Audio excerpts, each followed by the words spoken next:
presented by One Films.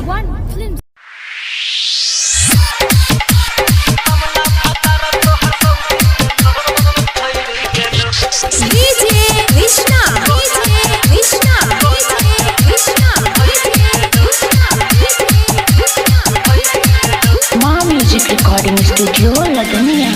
सुना समला भातार तोहर सऊदी गेलो कोना के हौदी भैर गेलो समला भातार तोहर सऊदी गेलो कोना के हौदी भैर गेलो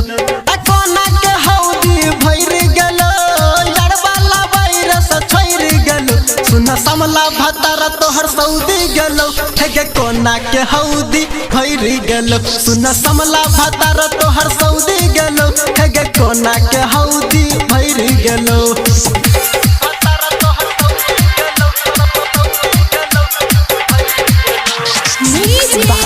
रिकॉर्डिंग स्टूडियो लगनिया तोहर जवानी छौआरा के पहानी यरबा तोहरा चुसा ललकौ जवानी तोहर जवानी छौआरा के पहानी यरबा तोहरा चुसा ललकौ जवानी लुटल ललकौ पूरा लुटल ललकौ तोहर जवानी पूरा लुटल ललकौ सुन समला भातार तोहर सऊदी गेलो हेगे कोना के हौदी भैर गेलो सुन समला भातार तोहर सऊदी गेलो हेगे कोना के हौदी भैर गेलो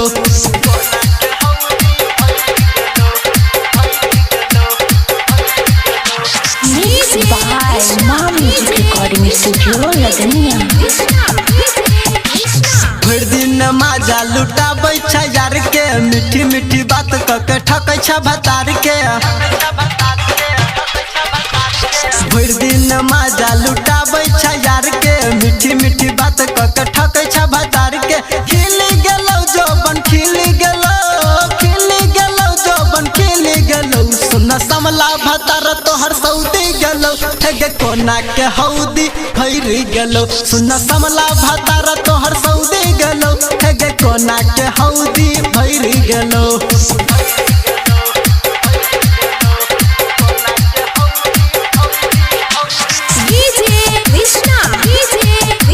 रिकॉर्डिंग स्टूडियो लगनिया करौ सुमित सोहाना मन महानी जोबन चुसौ तोहर चाटौ जबहानी करौ सुमित सोहाना मन महानी जोबन चुसौ तोहर चाटौ जबहानी बुझ गेलौ सब बुझ गेलौ गंगा संग बिंद बुझ गेलौ सुन समला भातार तोहर सऊदी गेलौ ठगे कोना के हौदी भैर गेलौ सुन समला भातार तोहर सऊदी गेलौ ठगे कोना